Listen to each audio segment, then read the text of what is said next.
Resources Committee is Tuesday, October 25, 8:33 a.m. And our first item on the agenda is public comment. Is there anyone here from the public that would like to comment?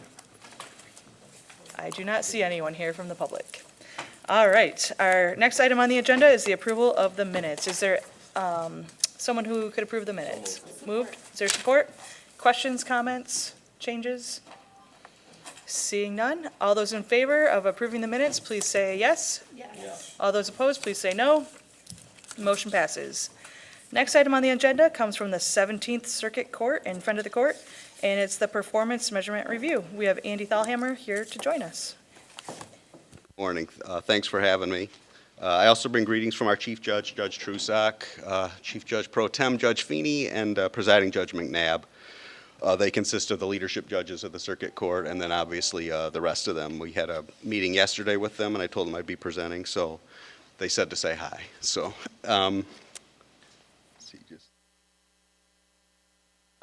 so again, I mean, this is the template, the same template that we used last year about the presentation and what we're going to be doing.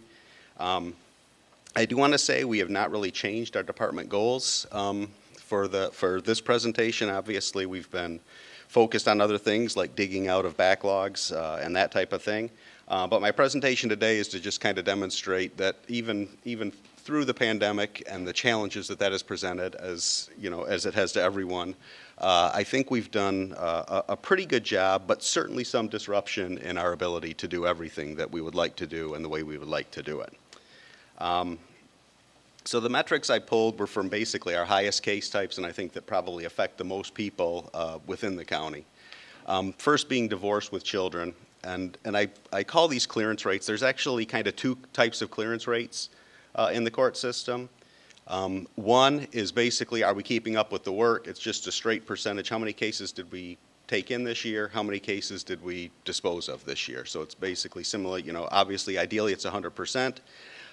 But the other one, which I think is more telling, is how long it's taking us to get these cases done. There are some time guidelines that our state puts forth, and I think those come from some best practices at the national level for how long, you know, a case should take. For instance, divorce with children, we're hoping that we're going to get those done within a year, or 364 days.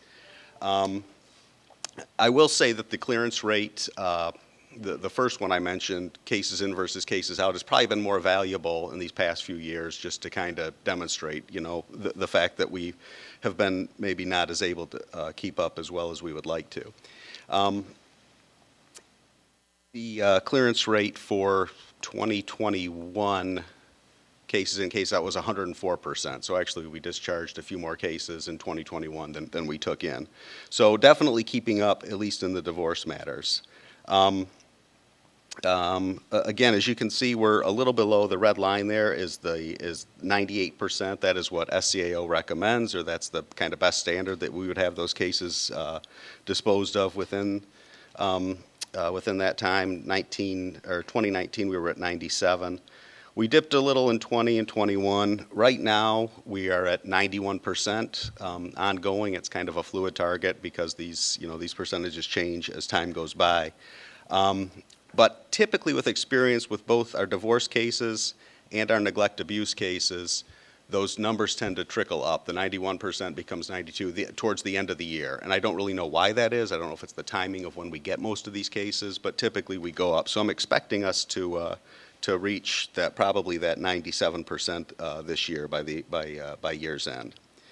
The next case I chose was criminal cases, and obviously this is where we've seen most of our disruption. Our clearance rate versus cases in versus cases out in 2020 was 53%. And not only is that a very low number, but that's also probably the least amount of filings that we've had, you know, in recent years too, just because, you know, people were not out. I'm sure crimes were being committed, but you know, there was all sorts of obstacles to enforcement and otherwise. So 2020 was obviously a rough year for us. 2021, we increased that number to 89% cases in versus cases out. But you can see that our getting these cases done with under the time guidelines, the 301 days, we are definitely falling behind what we typically see. And I will say that the biggest factor in that was the fact that in 2020, a lot of 2021, and even for a stretch this year, we've been forbidden from having trials. And nothing really substitutes getting a case done than a firm trial date with a jury ready to go is when, we get a lot of settlements. So that we believe is pretty much the reason for it. We don't think it's the fact that we weren't interested in clearing these cases.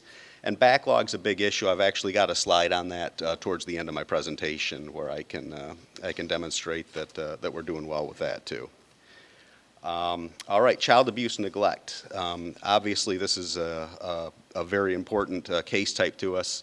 And I will say the family division, just because of the case types and the fact that we don't really have as many trials where we couldn't do things, it was a little quicker to kind of ramp up with Zoom hearings and keep our cases moving in that regard. Now, I think the argument can be made that the status of the courthouse and the proceedings, might be more effective in some of these cases if we have it, but we weren't able to use that at least for part of it. So, but still, I think we did an admirable job. And the 2021 that didn't print on this, but we were at 91% of cases disposed of within the 210 days.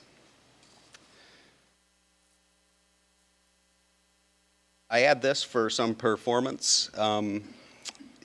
Back in the 1980s, we just asked this, I think the state of Michigan took over probation services in the adult system. So circuit court probation, those are Michigan Department of Corrections employees.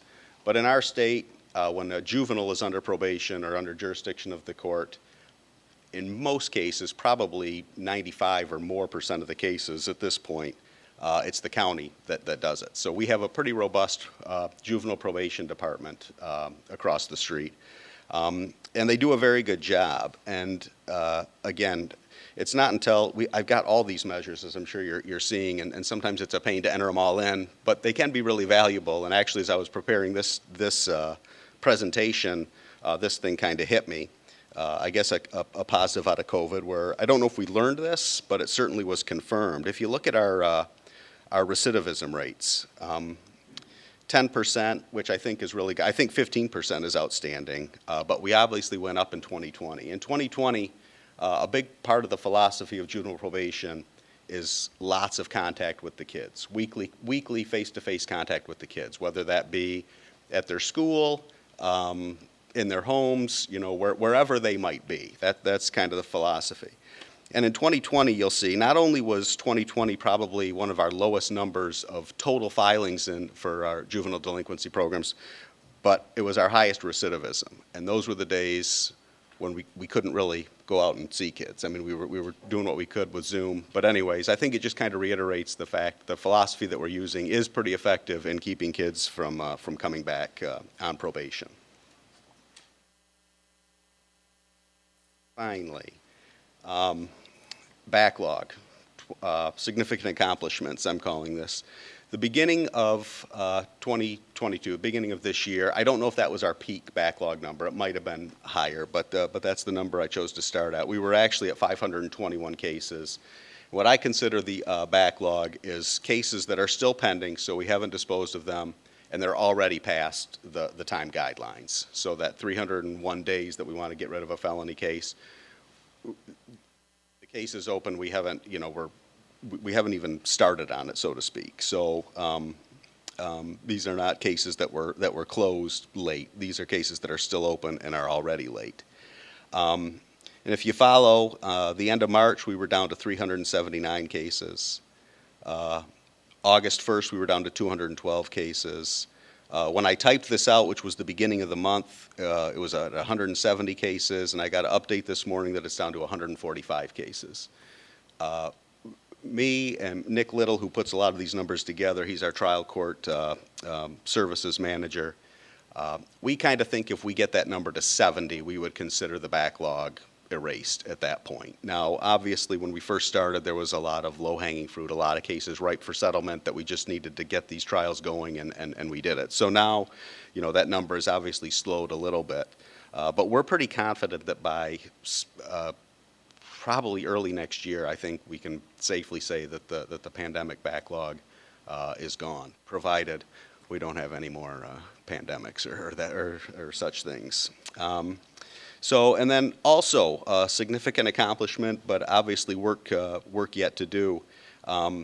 We've worked with the clerk's office, we've worked with our IT department across the street to really get going on digitizing a lot of our files. I mean, e-filing it's more than just digital files, and I won't bore you with all the explanation, but we're trying to get all our files at least electronic so we can go to our case management system. We don't have to pull files, chase them down. They're available for us to look at, on our computer screens as long as we have internet access. We have pretty much digitized previous cases, or a lot of previous cases with divorces. We've done adoptions where we can kind of go moving forward. They'll all be digital, and all our PPOs.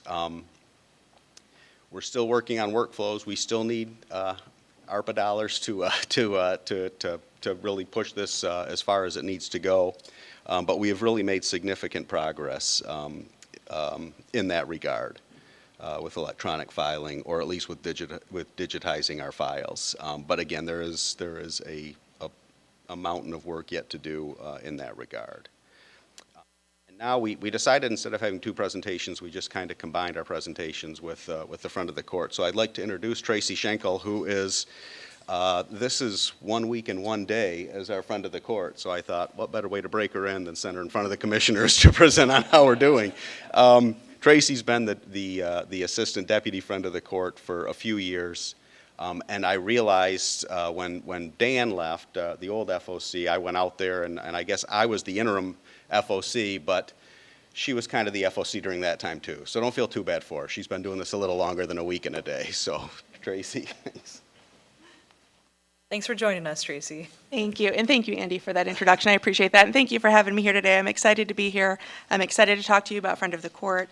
Similar to what Andy had mentioned about the circuit court, our department's strategic goals haven't changed for this year either, so we're still focusing on the same ones.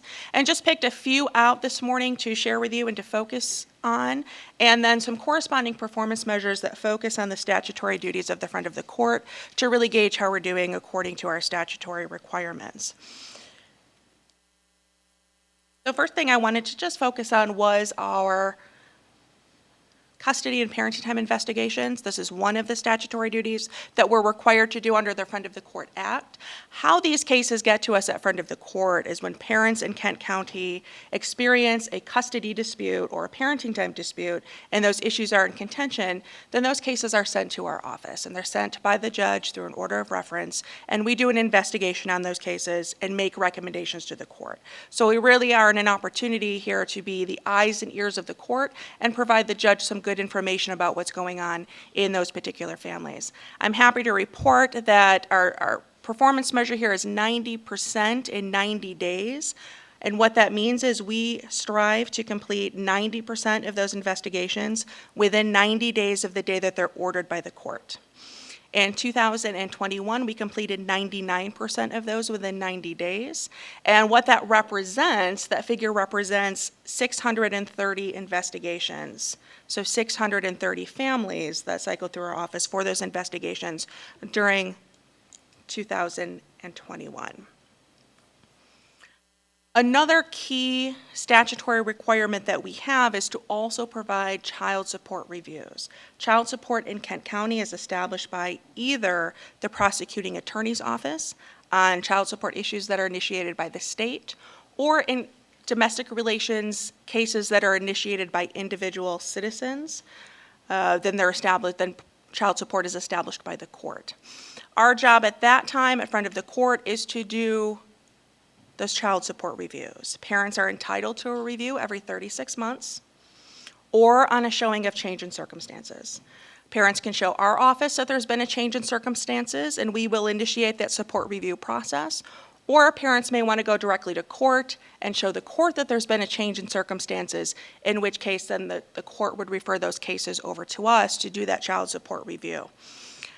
Our goal is to, again, 90% of those to complete those within 90 days. The statute requires that we complete them within 180 days. Happy to report that 92% of those in 2021 were completed within 92 days, and that represents almost 2,400 child support reviews that we completed in our office for families. We also do a lot with entering the child support orders and trying to do that in a very timely manner. We strive to do that within 3 business days, because any delay in processing those orders in our end is a delay in a parent receiving support for their family and for the kiddos in that household.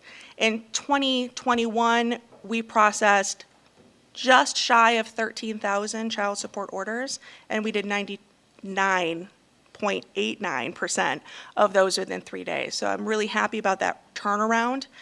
Because the process can be long to begin with, to go through an investigative process, to go through the court process, so we don't want to add any additional delay at the end of that process by processing those child support orders. We also have a duty to enforce child support.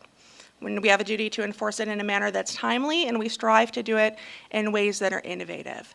I know it's no probably surprise or new news to the commissioners here that we do have Kent County deputies that assist us in this matter as part of our bench warrant program. We have 3 deputies currently working with Friend of the Court. And what we're really happy about with this program that we started about 6 years ago, or restarted about 6 years ago, is that our deputies have really become community resource officers. So they are able to go out into the community, meet parents where they're at, work with parents, and resolve bench warrants, and do it without arresting parents and bringing them into custody. We strive to do 85% of these contacts or these bench warrants resolved without arrest, and we did 99% of those resolved without arrest in 2021. And that really only tells us part of the story, because it was also 624 bench warrants that were resolved. And because some parents have multiple child support cases, some parents have multiple warrants. So those 624 warrants represented 482 parents that we worked with in the community to resolve their bench warrants without arrest. And the good news for kiddos here is that about $630,000 was collected in child support from those contacts. And what's fantastic about this program is that our deputies are able to have contact with parents. Parents will call them up and say, hey, I know I'm late, but I've got this payment. Can you come and grab it? And our deputies will go out and facilitate and help them with that payment. And while they're there, can also point parents in the direction of other resources. So if they are interacting with a parent that has concerns about parenting time enforcement, they can let them know what Friend of the Court options are available to them. Or if a parent has concerns about how to get their child support reviewed, they can provide information and resources for them there as well. We also work hard to provide good customer service and good customer contact. I'm really proud of the way that we have been able to do this at Kent County Friend of the Court, and we're unique in that there are only a few Friend of the Courts across the state that have their own dedicated customer service department. We call it Client Information Services Department, or CISD for short, and these are the folks that take the calls. We get tens of thousands of calls every year.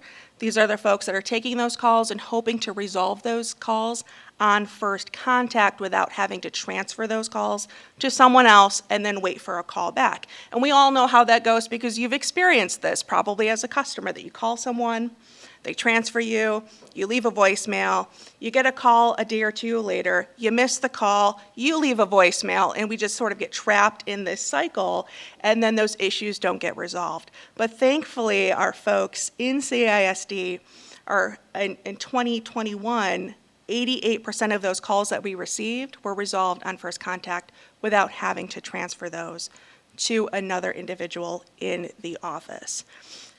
And 88% sounds great, but when we factor in that we received 53,000 calls, that means that there were about 48,000 folks that were able to have their questions answered in the first contact and the first call to the Friend of the Court. We also receive over 100,000 letters and faxes and emails each year.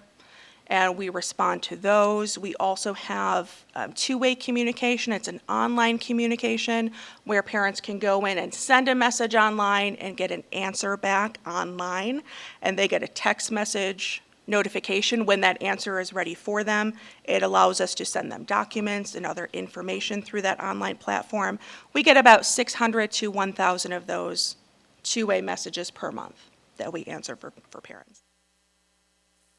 As far as significant accomplishments, much like circuit court, we had a period of time where we were not doing child support enforcement hearings. These are order to show cause hearings. It's one of our primary mechanisms for enforcement is to ask folks to appear in court and explain why they're not following their court-ordered child support obligation. Folks meet with our case managers before court to try to work something out before they go in front of the judge. And if we're unable to work something out, then they'll have the hearing in front of the judge. Because we were on hold and doing these in person for a period of time, we had almost 3,000 in backlog waiting for their hearing, with about 1,300 of those waiting for over 90 days. The unfortunate consequence of this was we had a lot of parents who received support calling our office, very frustrated in why we weren't doing anything to enforce support, because at that time our capability was pretty limited. We were able over the course of 2021 to start, or late 20 and early 2021, to start doing some Zoom hearings. Those worked okay, but with the volume of cases that we have, with 38,000 cases in front of the court at any given time, and we schedule about 200 per week for these order to show cause cases, it just wasn't practicable to get that volume of cases that we can get in the in-person hearings. So fortunately, we were able to catch up some of that backlog throughout 2021. And I'm happy now that we have 600 cases holding, and I know that sounds like a lot, 600, but that is pre-pandemic level. And that really comes down to about 100 cases per each judge that we have that are hearing these cases or carry these particular dockets. And the really good news, however, is that none of these cases have been holding for 90 days. So all of these are being promptly enforced and addressed in a timely manner. We also saw, similar to what Andy was talking about with the technology, we've been able to leverage a lot of the technology to increase service delivery to parents. We provide mediations to parents. In 2021, we held 164 total mediations. We did this over Zoom, and 150 of those mediations, parents signed up online for mediation, received all their information online, and then participated via Zoom. So it was a completely online process. And then what we do with our mediations, which is unique to some other mediators, is that we're able to craft then the order and enter that with court. And the time turnaround for this is what's most advantageous for parents. Parents have a lot going on. They have a lot of things on their plate. Sometimes the last thing they're thinking about is the Thanksgiving holiday, and it's right around the corner. And sometimes by the time they think about it, it's too late to file a motion and get in front of a judge and get it sorted out for that year. But with this service, they can get in as early as the following week, 2 weeks out at the latest, to resolve and talk about those issues beforehand and get a new court order if they need one within that very short turnaround. We've also done a lot with emails and specialized emails. So if parents have specific questions about parenting time enforcement, for instance, there's a special email that they can use to ask those questions and have those responded to much more quickly than going to the main email that we have, where tens of thousands of emails go and then have to be sorted through and filtered to the right place. So this allows for a much quicker response to those questions. And we've also instituted in 2020, and it's something that we've kept in place, online appointments. So parents can go online, they can click a link. We have materials that have QR codes that they can scan, and they can schedule an online appointment to receive either a phone call or a Zoom appointment at a dedicated time that works with their schedule to ask their questions and have their issues resolved that way. And that has been really successful. So far, Well, for 2021, we had 397 of those appointments scheduled, and we're exceeding that for 2022. Through September, we had 582. So this seems to be a really well-received service by parents and an ability for them to get some more in-depth information, perhaps, than they might get when they call in real quick. And we have specialized staff that take these appointments that have a little deeper or specialized set of knowledge. So if they schedule an appointment, if a parent schedules an appointment about parenting time enforcement, they're going to speak with a parenting time specialist in our office that can give them their options and provide them good information. And I would be remiss if I didn't just lastly here mention that I have to take this opportunity to give a lot of credit to our Friend of the Court staff, who have been adaptable and flexible over the last 2 years. We've asked a lot of them. We do have staffing challenges. Andy's probably going to mention those in a bit here. But as a consequence, we have a lot of folks who are transitioning between roles, are doing their job and training someone else to do another role, or maybe even covering more than one role. And it's required a lot of work and a lot of shuffling, and they've just done a fantastic job in being adaptable and flexible, and I just want to acknowledge that. Andy, did you want to?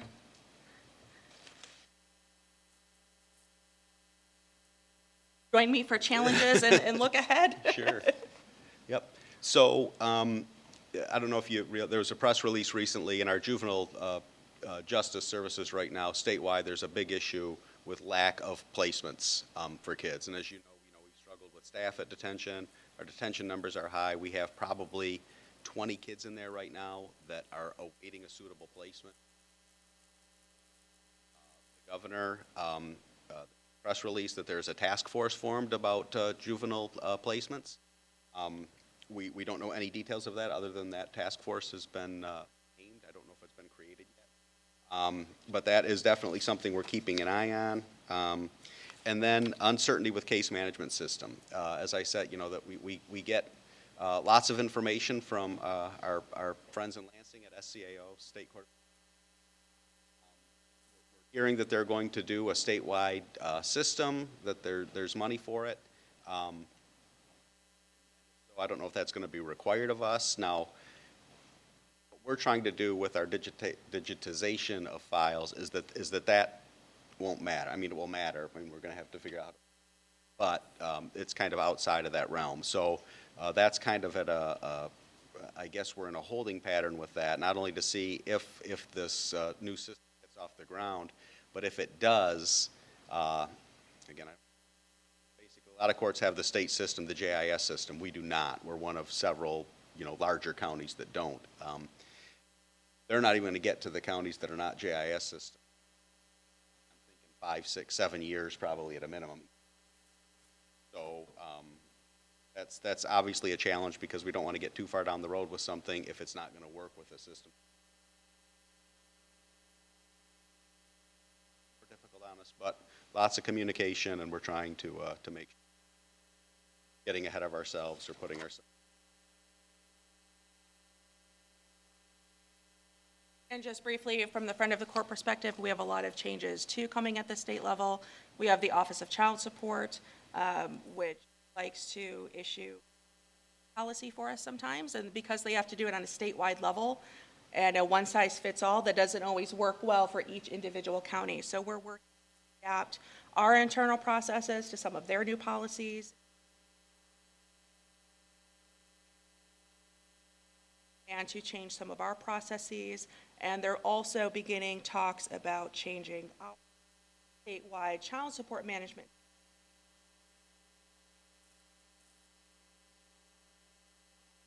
Don't know a lot yet, and what that means. That uncertainty is a little bit scary, but we know.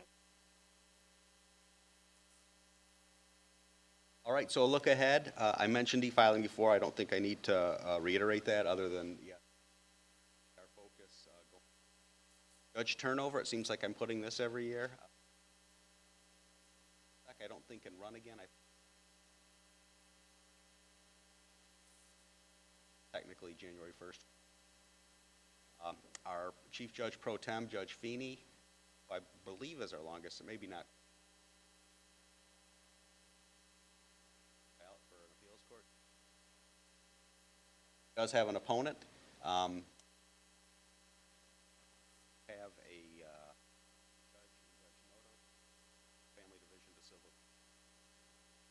appointment, Judge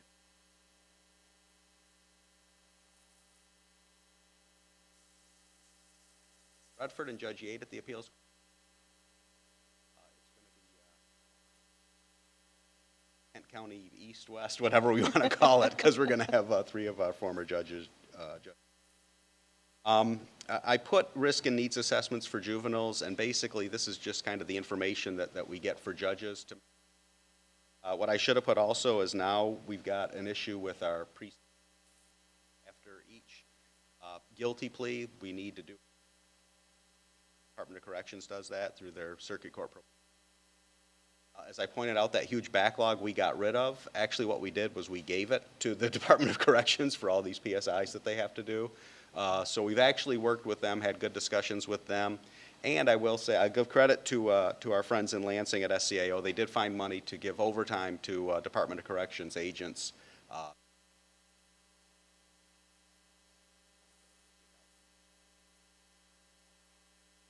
Supreme Court decision.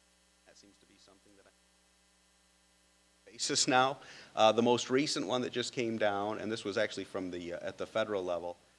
Now we have to resentence. A few years ago, I think in 2016, there was parole for cruel and unusual punishment. So we had to kind of bring them all back and sentence them. Actually honed that even further. I don't know all the details, but basically now we've got some 17-year-olds for sure. The Miller decision affected that, but now some 18-year-olds also impacted. So 19 kids that we're going to have to bring back. One of this gentleman is 5 years old who's been in the 70s. Brought back. Many of them will be brought back to. But judges and the attorneys. Say staffing challenges, I will say, to put this is both a challenge and a bit of an accomplishment for us. Our biggest issue is obviously not been easy. We have been crowded than we would like to be. If you get more kids.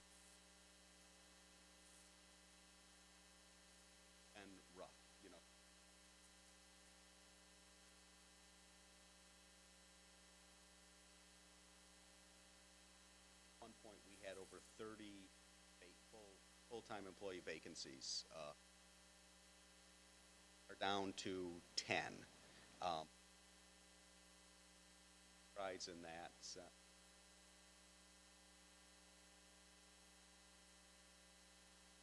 Job, people will come in expecting one thing and back and forth. But overall, definitely heading in the.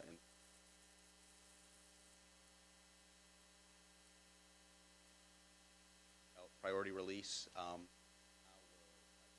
74, pretty comfortable with 74. Obviously, that's a 98-bed facility, so.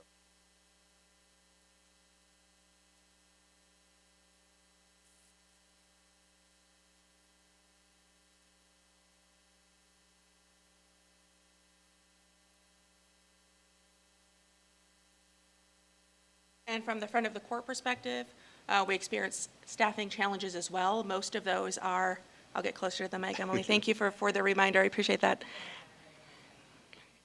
The staffing challenges, we experience those as well. Many of them in our entry-level positions. Those would be the folks that are working in the phone room, taking all of those incoming calls for the front of the court, and our clerk 2 positions, so those clerical positions.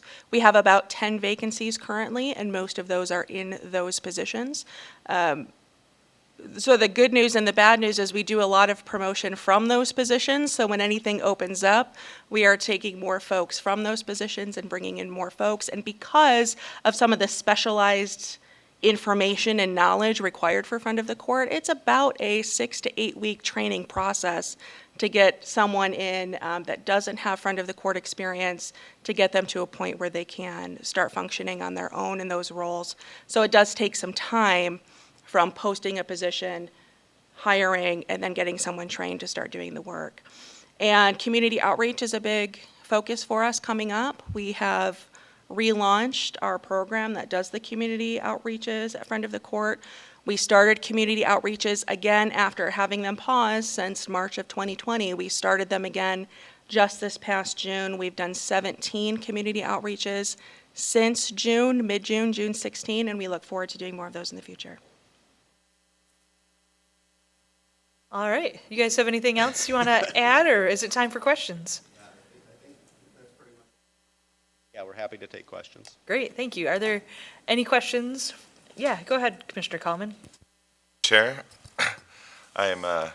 first I would just want to say thanks for all the work that you and your teams do. It's a critical function of society. I know day in, day out, it's not always, a job that's probably fun, but it's so important, and you obviously do a great job running these departments. And so I just want to say thank you. And I'm curious on the juvenile-related issues, so the placements, the capacity things you mentioned. Is that coming from like the timing of COVID backlogs and suddenly it's just hitting? Is it raise the age? What's the factors driving that? I think all of the above and probably plus a few. I think it's kind of a perfect storm. I mean, there were some very, very unfortunate incidents that happened in some residential treatment settings in recent years.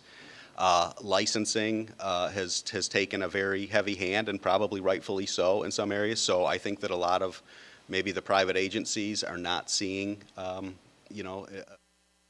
great environment for that. I think that it just kind of perpetuates itself when you have kind of a limited bunch. I mean, the agencies can be more selective in who they take because everyone needs beds. Yeah, we did take 17-year-olds. 17-year-olds came to the juvenile system. That's had a pretty sizable impact, obviously, in the state. And yeah, I mean, I think some things have closed. The state used to have a few facilities. They had Maxi Boys Training, so that's been out for a while. But a few of the up north cases or agencies have closed as well. And we're seeing, I think, more difficult kids in a lot of areas. We're seeing a lot of more mental health issues than we have ever in the past. So I think it's just right now kind of a system in. I don't know if crisis is the right word, but I don't think we're too far off. The alarms have been sounding, so we are, hopefully we're getting, some push and some help. We heard some possible good news for a rather large residential treatment placement that might be opening up back on the east side. They'd been closed for a stretch. That might open up. We're hoping the news is good, but yes, it is. I think your question is what's causing this. I think there's a lot of things that are causing it, including what you mentioned.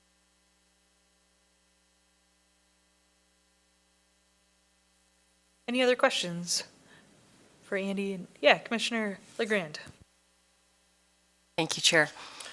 I appreciate the 1-2 punch of both organizations, both departments here, and I thank you for giving us, a lot of nuance and complexity so that we see that as, your job is very complicated and there's a lot of moving parts. And I really want to, first of all, applaud you for all of the alternatives to incarceration that you have been working on. I had the pleasure of sitting next to Marcella at an event and got the whole lowdown on girls' court, for example. And I really appreciate everything. It just does so much for the fabric of the community to have those alternatives.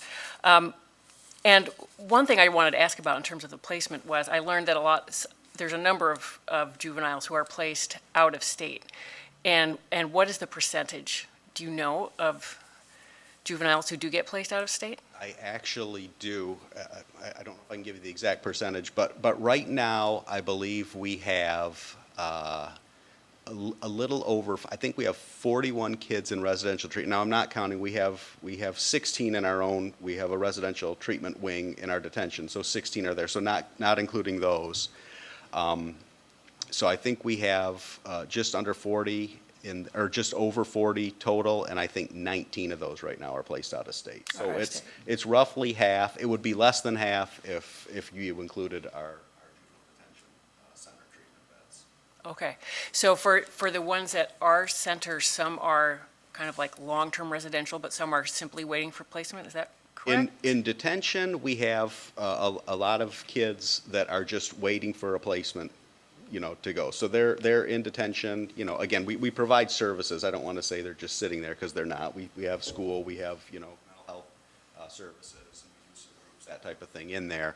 But they haven't really started their treatment to deal with this. So those are the kids that are, if we could get rid of those and put them in, residential treatment where they can start, again, working on or doing the work that they need to do in order to come back and be successful. There's about 20 of those.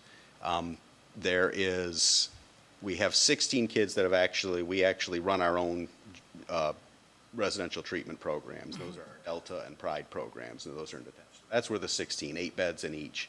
So we've got 16. Outside of those, we've got a little over 40 that are placed in, private see. agencies, residential treatment, and of those little over 40, 19 are out of state. Did that answer it Yes, properly? yes. No, Okay. thank you. That helps me understand it all. Great. Thank you so much. All right, any other questions or comments? Thank you so much for your time today, and, a couple things that I heard throughout your presentation. COVID definitely helped create the backlog, but there are also, several efficiencies that have come out of it, like the Zoom meetings and, things with Friend of the Court. So it's good to hear some positives, but thanks for all your time today. All right, so our next item on the agenda is from the Administrator's Office, and it's the Kent County Rebranding Initiative. And we have a couple guests here today from Well Design, and I think Lori's going to come kick it off, and Should we read the action request? I think let's do a presentation first. And then after that, you want to read the action request? Okay. We're going to first have a presentation, and then we'll go through the action request after that. Good morning. I'm going to introduce the two individuals that are going to provide the update, and they're just going to provide an update from our last organizational informational meeting that we had with you to the point of the recommendation that they are presenting before you today. So with that, I will turn it over to the team of Well Design and Truscott.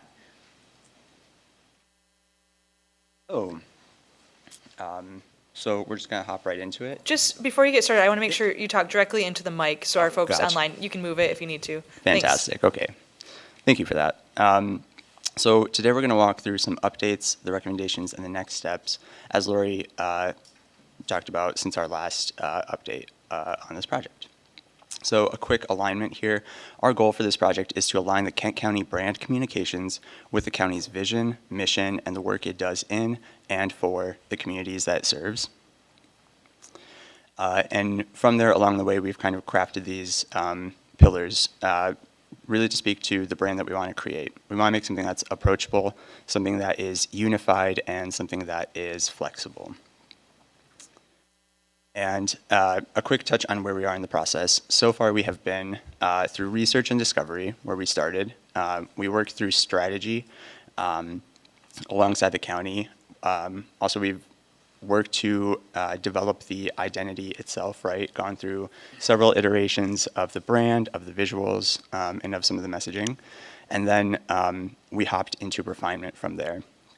In refinement, we spent time testing this brand in the community, and then moving forward with a couple of recommendations for the brand to take into consideration some of the responses that came from the community.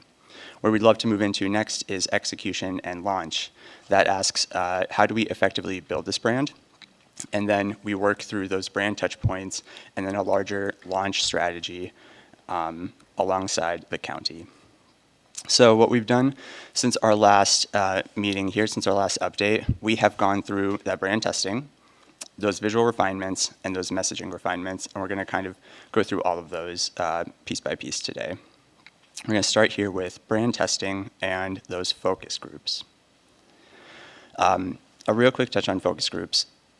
The goal of this focus group structure was to create an environment where the community could respond to this new brand that we're creating in a way that felt open, honest, and that encouraged any critique that they might have of it.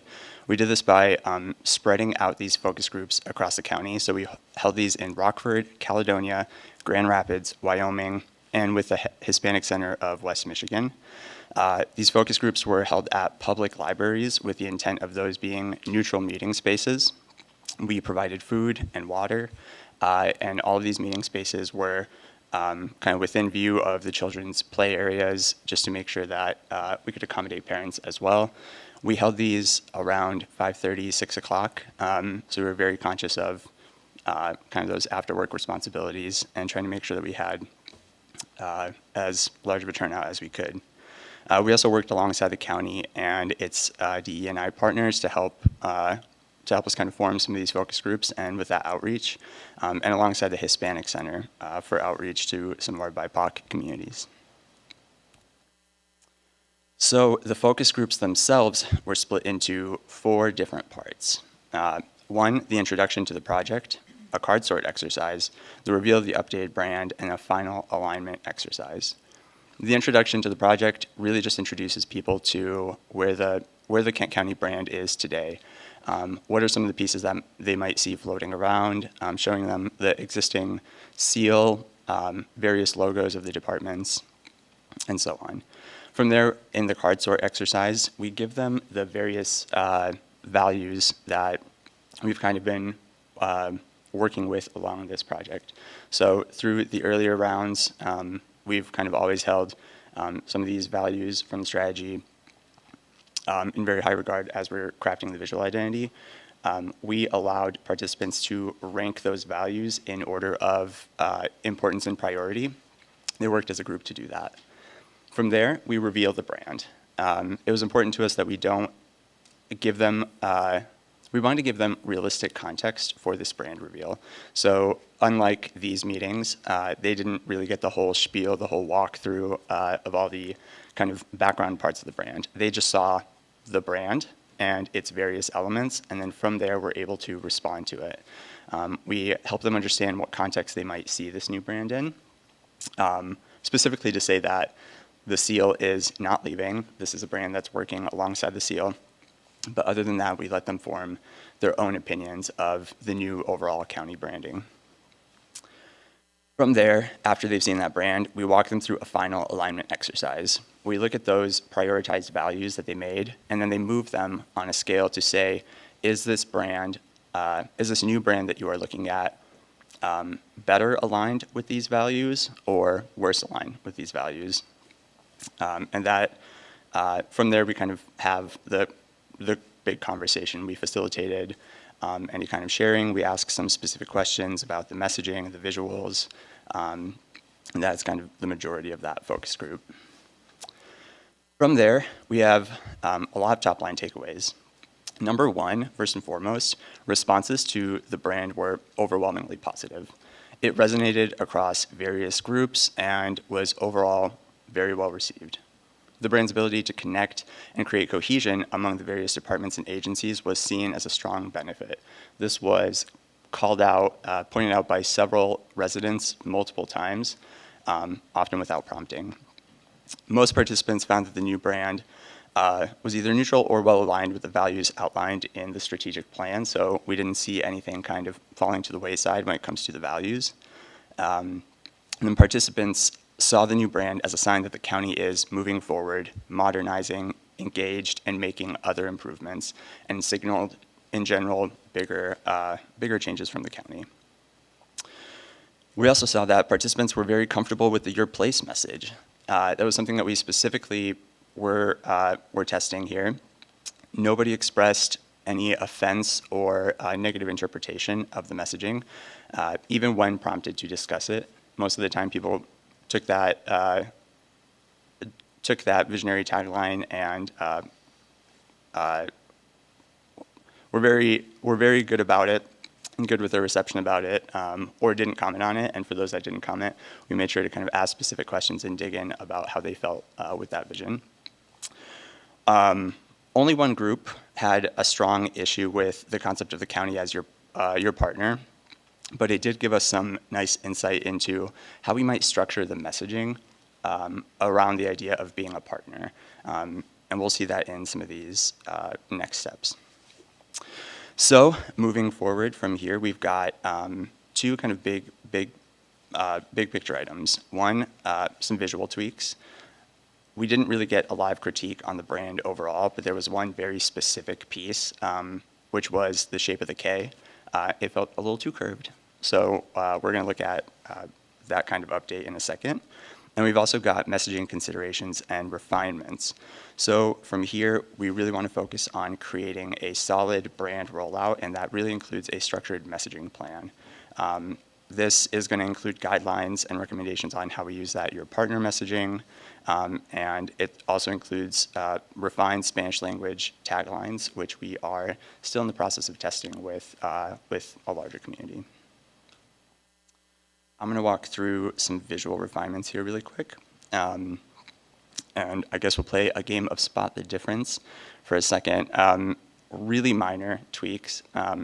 The groups overall did not have a whole lot of critique on this logo. We spent a long time talking about it. We had a lot of notes, a lot of positive engagement with this logo. But really the only suggestion that came from this was the curve of the K felt out of place in here.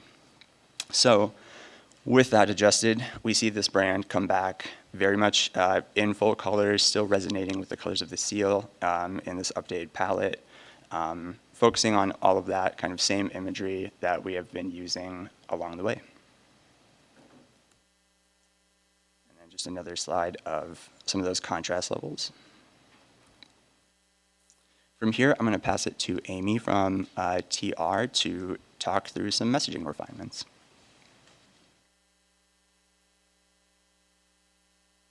Thanks, Amar. I'm Amy Lefebvre from Truscott Rossman, and we worked alongside Well Design Studio from the beginning. Have really appreciated all of the input from the Board of Commissioners as well as the Kent County staff that participated in the Board Development Committee. That input really fed into the messaging for this. We heard loud and clear that people love Kent County as a place. They think of it largely as a place when they hear the words Kent County, but Kent County, the organization, the government, has a role in that placemaking. We also heard loud and clear from members of the Board of Commission, from staff members, from members of the administration that partnership is a key role that Kent County plays. You are a convener, you partner with, you collaborate with other organizations to get the job done for our county and to make sure that we're not duplicating services. So those were very important messages that came out of all of that research with you. So that's what we're talking about today on the message refinement. This, you'll recognize, your partner, your place, is both a tagline and a vision statement. It's what Kent County aspires to be every day as it's working for the people of this county. We, in the brand testing, talked both about these ideas of place and partner. The only pushback in primarily in one group was the group of residents didn't typically think of the county as a partner. They understood that that may be a role that the county plays more with businesses and others. So that helped us, guide us, and think about how we will build out the messaging of your partner. We want to ensure that it's relevant to specific target audiences, and we want to help residents and other audiences understand the value of partnership between them and the county, and importantly, between the county and other community organizations, because that's where I think we really heard from all of you that you play a strong role. So residents don't feel like they're regularly connected with Kent County and don't necessarily want to be. It's not a negative thing, it's just it's not part of what they see as their daily lives. We recognize partnership will be more of a value to certain organizations than others. The county's role as a convener, collaborator, partner is and will continue to be a critical role as it works with other local units of government, community organizations, and others. And the county's ability to partner is meaningful in many ways for residents of the region, but within that residents' messaging, we kind of have to lead them there a little bit more. So here's a few examples of how we will build out that messaging. So for the Kent County Community Action, Kent County Community Action is your place for emergency food, utility, housing, and transportation assistance. We provide direct assistance and partner with area agencies to improve the quality of life for all residents of Kent County. So here is a way that the county's partnership with other organizations allows for wraparound services that are not duplicative for our residents. For DPW, an example, the Department of Public Works is your partner in sustainable solutions. So clearly, DPW can't do its work in increasing participation in recycling without partnering with residents. It takes both sides. Also, DPW has to partner with local units of government to really build on its goals for eliminating, the solid or reducing solid waste in our community. So those partnerships come in in an important way there. Amar touched on what would come next. With board approval of this brand, we would then plan alongside of Lori and Al and the team and the administration how we would announce this brand publicly, starting internally with the staff, so the staff fully understands what the new brand is and how it will be used. Then there would be a public announcement so people understand what they're seeing. But very importantly, execution of the brand is not going to happen in one fell swoop. We have to be cognizant of budget, of course, recognizing there's a limited budget and not all signage, not everything that's branded with the current brand is suddenly going to transfer over. So that's going to be a process that happens over time. It would happen with priority items first, and as things need to be replaced, they will be branded with the new brand. So with that, Amar, questions, we'd be happy to answer them. Any questions? Commissioner Coleman. Thank you, Chair. So I'm sure there'll be various reactions to the new brand and logo and everything. Personally, I like it. I think it's a good direction. I think the final refinements, those make sense to me. But I'm most curious, and this is going to sound insulting probably, but who are the people that come out to a county branding review night meeting, and how many people did we get involved in that process? That's a great question. We had actually a range of participants. So in our initial survey, we reached, I cannot remember that. The public survey was over 4,400 people responded to that. It went out to 80,000, which is a huge group. Good for you for having that many people on an email list, or various email lists, but over 4,400 is astounding response. Yep. As for who actually shows up to the focus group piece of it, we were really encouraged to see that it wasn't exclusively people who were already involved with the county. There were a couple of folks who had a job related to the county, worked directly in the county, kind of heard about it and showed up for sure. But there were a lot of residents, a lot of people who were curious what the county was up to or have had some kind of involvement with it. I specifically go back to, I think it was in our Rockford, there was one of the residents talked about, she identified herself as a dirt road person. That's her words. And she was very happy about that and happy to be at a Kent County feedback session where she felt like she could be heard by the county as someone who feels like they don't necessarily live in a city area, right? So we had kind of a really nice range of people who live across the county who really just wanted a chance to voice their opinion about the county. I will say people were taken by surprise when they came in and it was about a visual rebrand.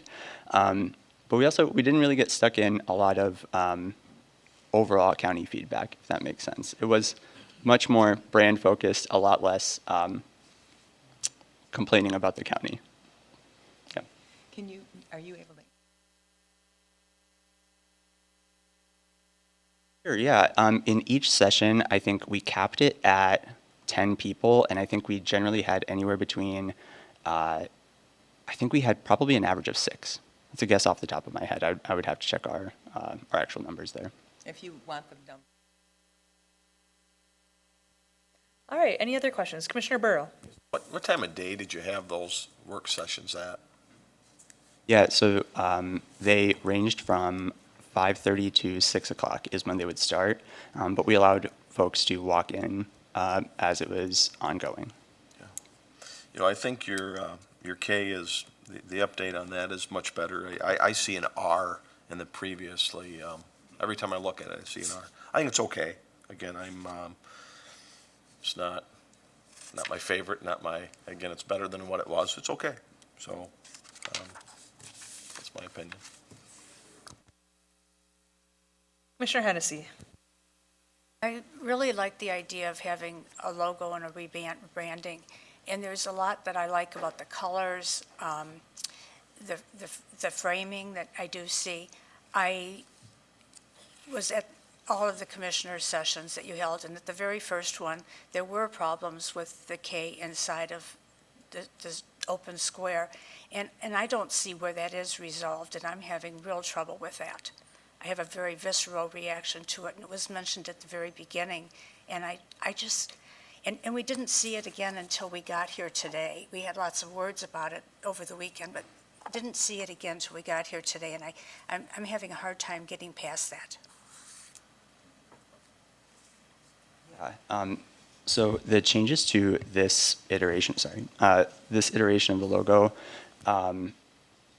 have definitely been, I wouldn't say marginal, they've been incremental along the way. We did start out with kind of the boxy, the most boxy version of this, where the K was, I believe the feedback from those meetings was that it felt like the K was trapped inside the county, and that was something that we struggled with initially. And from there, we worked visually to really open up that K. We added in some of those flowing elements on the bottom there. So as this logo has evolved visually, it's gotten, it's really increased in like the amount of movement that we're seeing in it, and some of that openness with how that K doesn't necessarily feel trapped. I will say from our focus groups, people did resonate with both the framing and the K, and I think that ended up being a very appealing part of the brand to a lot of those residents. But I think specifically to answer your question, we've definitely made those incremental changes. The overall concept of the framing, though, has stayed because it is integral to this concept of the overall brand and how it plays with kind of the frame element that we use throughout the rest of the brand. But we can also kind of show, I think, we can follow up with what that evolution has looked like for this specific logo if that's of interest. Sorry, does that answer your question?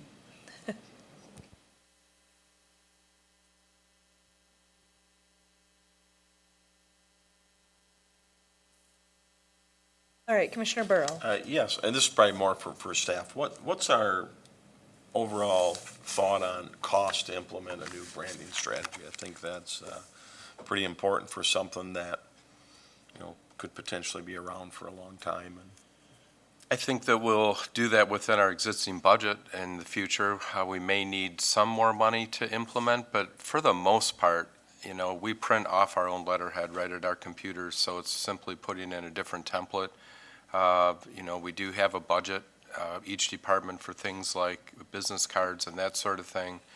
But it won't be like when we rebranded the airport the last time I was here, because that was like a $700,000 project and everything had to be done at once, all signage and all that.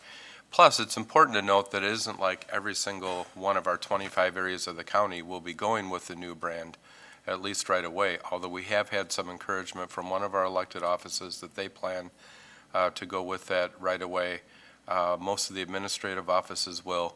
Right now, the reason we're bringing this is that KCAA has some new vehicles and they need to put logos on them. And so we thought it'd be a little ridiculous to do that and then bring this to you after that. And so there are, I think 5 of our departments have some pending types of things, but we're not planning to budget hundreds of thousands of dollars or anything like that. We can accomplish a lot of what we need to do simply with our existing resources and transitioning to the new image for our external look.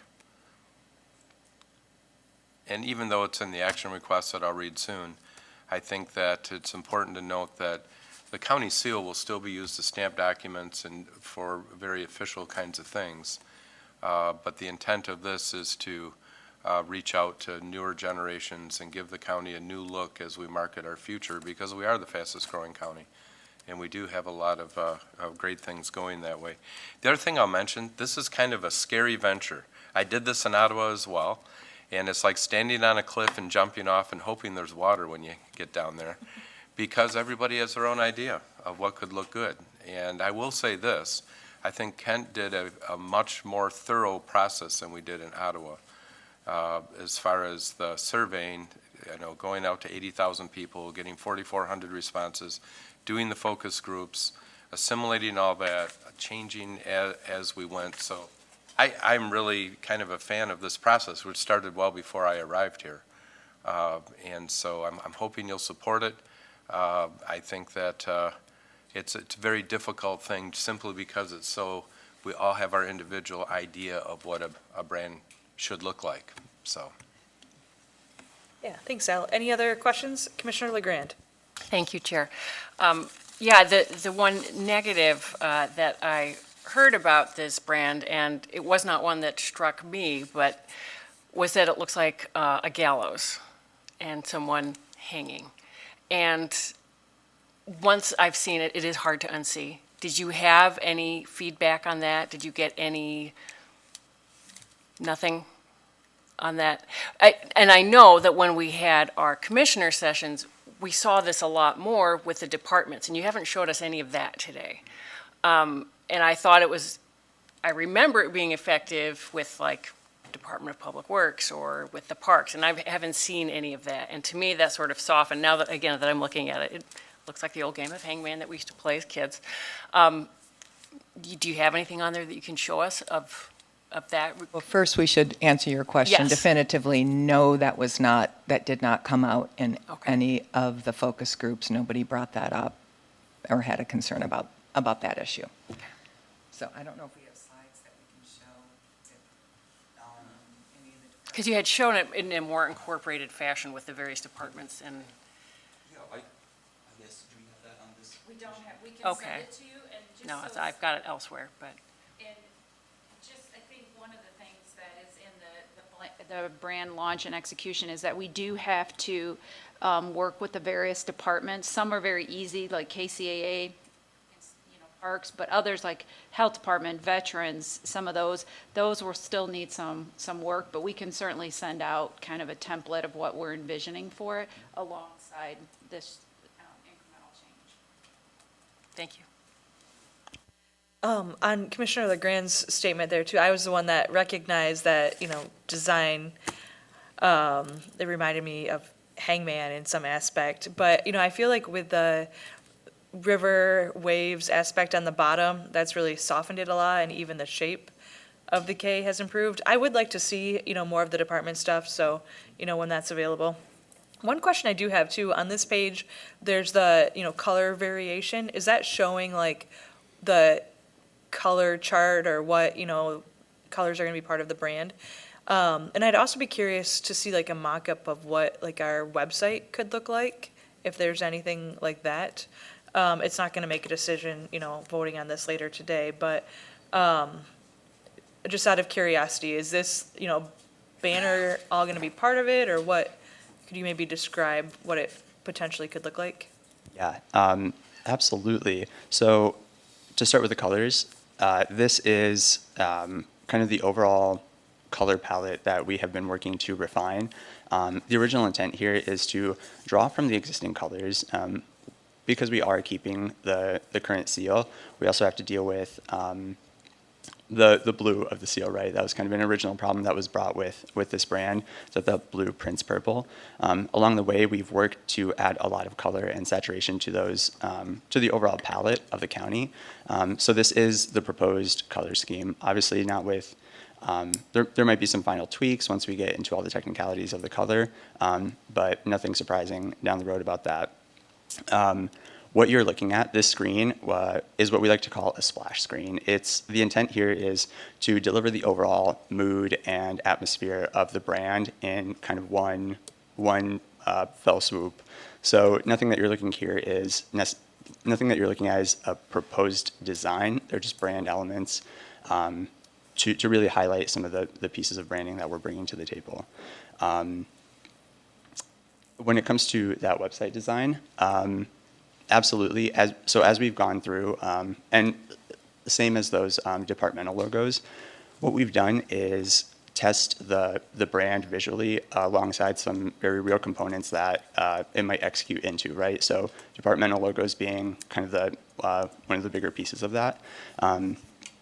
We can absolutely do that with that website and show how some of those colors, the fonts, and the overall brand can execute into those website elements as well. So yes, we can do that. One thing about the website, we do have in the budget for next year to redesign, renavigate the website. So you will be seeing some things come down the pike in the next few months about how the look and feel and navigation of the website is going to change. But we really wanted to get this foundation, what the brand is going to go forward, and then you'll start to see those incremental changes. But absolutely, the website will come back. You'll see some options once we get into that phase of that project. Thank you. Anybody else have anything to add? Commissioner Kallman? I'll just add, I don't mind the, K being kind of in the box. I feel like it's the same shape as Kent County, so it kind of fits, and I like the evolution of it over the process here. I didn't personally ever see Hangman here, but if there is a portion of people that may see it that way, we should probably avoid calling any plans the brand execution. But I like the logo. Thank you for that. All right, any other questions or comments? I think Al had something else he wanted to add. Yeah, just real quick, since I've now been through this a couple times. So the gap between the K and the county boundary is actually intended to show that we're not closed, that we're open to new people coming and new ideas and some of those things. At Ottawa, we had the pine trees stick up through the circle to show that very same thing, so that it transmits that. All right, if there's any further question or comment? All right, seeing none, thank you so much for the presentation. We have our action request next. Al, do you want to read through that? Sure. Action requested. Recommend to the Board of Commissioners to approve the Kent County Rebranding Initiative. In 2019, Kent County began a process to better align its brand communications with its vision, mission, and the work it does in and for the communities it serves. The project was halted shortly thereafter due to the COVID-19 pandemic and restarted in May of 2021. The branding campaign, led by Well Designed Studios and Truscott Rossman, consisted of 6 phases: discovery and research, brand development, messaging, and graphic expression, internal branding committee and Board of Commissioners informational meetings, brand refinement, brand testing, and final brand refinement. Based on the findings, a new visual element of the brand and a tagline were developed for communications and materials outside of county business. The county seal will be retained for official purposes. Upon approval by the Kent County Board of Commissioners, the brand launch phase will be initiated, which will include development of materials to reflect the new brand. We will prioritize production and stage a phased rollout of branded assets. The brand launch will be implemented incrementally and within budget constraints to ensure responsible use of taxpayer dollars. All right, thanks, Al. Is there a motion? So moved. Moved by Commissioner Ponstein. Is there support? Support by Commissioner Kallman. Any questions or comments regarding the action request? Commissioner Skaggs? Thank you, Chair. Of course, as many of you know, I was hoping that we'd get a new flag out of this. I think we should still get a new flag out of this. As I look at this point 5, prioritize production and stage phase rollout of branded assets. Perhaps our biggest branded asset is flying right there and flying out there. It seems that we will be in a place where we haven't fully implemented this rebranding. If we continue to have our biggest symbol, we can look at the symbol there on the left, that is the clear symbol of our nation, that we're going to be sending mixed messages if we're flying a flag that doesn't look like anything else that we do. The color palette is brilliant. I would suggest picking 3 of those colors on the color palette and seeing what we can come up with that fits with this new branding and gives us something that people might want to actually fly in places other than government buildings. My thoughts on vexillological reform. All right, any other questions or comments? Commissioner LeGrand? I did have a question when you said that the seal would not be given up or would be incorporated. Don't have any sense of what that means, that it would be incorporated with this very different symbol. Yeah, I think that the idea would be that, so we really have 2 different seals. So we have a court seal and we have a county seal, and they're on the metallic-looking stickers that go on documents, and then also, the prosecutor's office or a very official type documents may still use the county seal. I don't anticipate that we'll use them together side by side or anything like that. All right, any other questions or comments? Oh, if I could just say too, our enthusiasm is not flagging on presenting the new logo in prominent places, so, all right, okay. Love it. All right, questions or comments, puns, anything? All right, well, all those in favor, please say yes. Yes. All those opposed, please say no. No. Motion passes. Our next item on the agenda comes from the 17th Circuit Court, and it's adding a juvenile probation officer position to support the back-to-school program.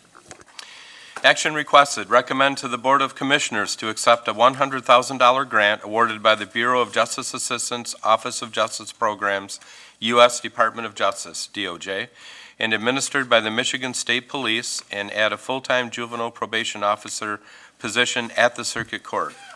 The Circuit Court submitted a request for $100,000 for the implementation of a youth truancy prevention program to the U.S. Department of Justice. The Back to School program educates referred parents about the importance of school attendance and creates an attendance plan that includes social service referrals to address potential barriers. The Kent County Sheriff's Office and 17th Circuit Court will partner with Kent ISD to work with families to assess barriers to regular school attendance and create service plans matching families with available community resources. The program will add a full-time school participation specialist position, a juvenile probation officer, to the back-to-school court program and will be shared between the Kent County Sheriff's Department and the 17th Circuit Court Family Division.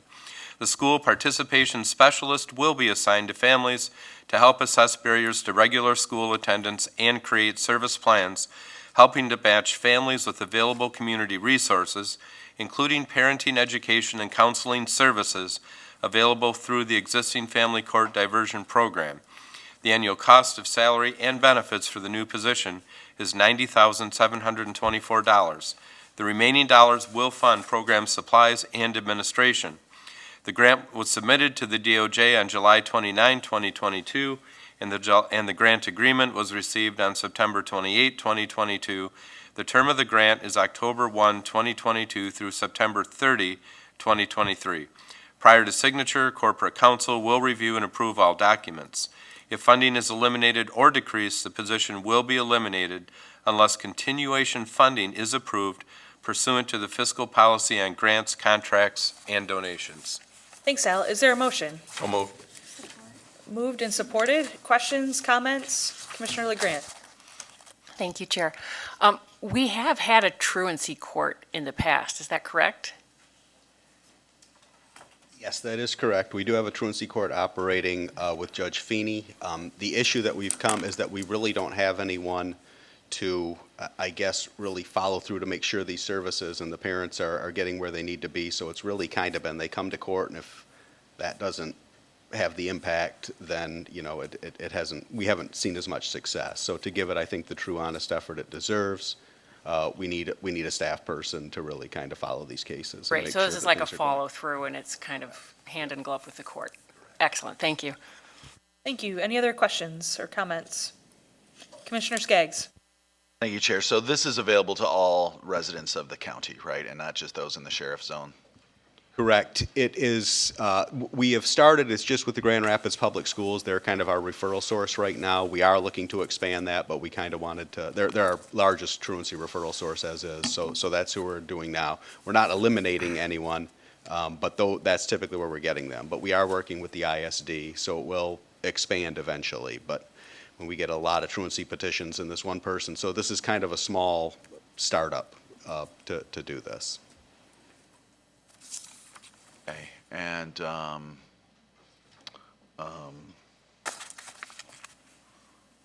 we'll have information from GRPS or any other school district that we work with so that we can measure success of this program?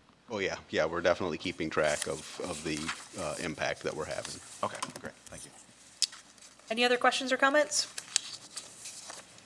All right, seeing none, all those in favor, please say aye. Aye. All those opposed, please say nay. Motion passes.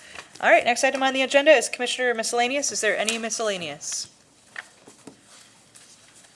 Seeing none, we will adjourn, and our next meeting is going to be November 8, 2022 at 8:30 a.m. We'll see you then. Thanks.